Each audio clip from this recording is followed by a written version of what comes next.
Pinagtripan ako ng hindi, sir eh. Ate Rose, bakit naman ganyan ang ribbon mo? Sabi ko ni Lindy, tali daw. Pinaglaruan ka ni Lindy.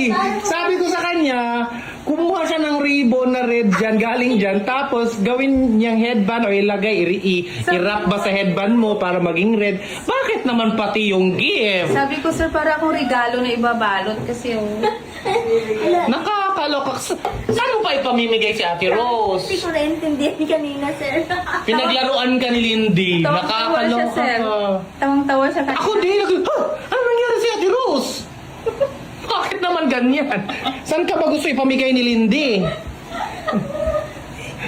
Naiyak na siya kakatawa. Bakit mo prinak si Ate Rose? Hindi, sir. Akala ko talaga Meka!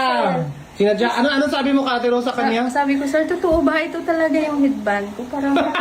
sabi ni Sir David, ganyan daw. Hindi ko sinabi ganyan. Invento ka. Sabi ko, gamitin mo yung ribbon. Tapos, gamitin mo yung ribbon. Kumuha ka ng ribbon dyan. Tapos, gagawin mo siyang headband. Sabi ko ng mister ko, sir, para daw akong manok, may palong sa ulo. Gayahin mo nga yung si Pitik, gumagana ng ulo. Oh, yan! Ganyan, kukuha ka lang ng konti. Tapos, gagawin natin headband. O, di ba cute na? Malinis. Ginawa mo naman regalo sa Ate Rose.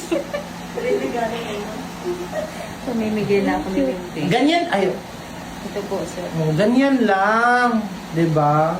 Oh, ganyan. Maganda na, di ba? Maganda na ngayon. Yung Lindy, pinagtripan mo ko, ah. Maganda rin kanina, sir. Pinagtripan ako ng Lindy, sir eh.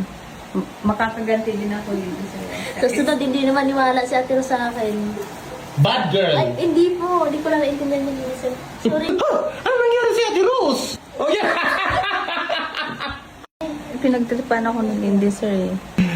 Ate Rose, bakit naman ganyan ang ribbon mo? Sabi ko ni Lindy, tali daw. Pinaglaruan ka ni Lindy. Sabi ko sa kanya, kumuha siya ng ribbon na red dyan, galing dyan, tapos gawin niyang headband o ilagay, i-wrap ba sa headband mo para maging red. Bakit naman pati yung gift? Sabi ko, sir, para akong regalo na ibabalot kasi yung... Nakakaloka.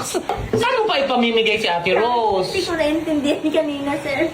Pinaglaruan ka ni Lindy. Tawang-tawa siya, Nakakaloka sir. ka. Tawang-tawa siya kasi. Ako din. Ano nangyari si Ate Rose? Bakit naman ganyan? Saan ka ba gusto ipamigay ni Lindy?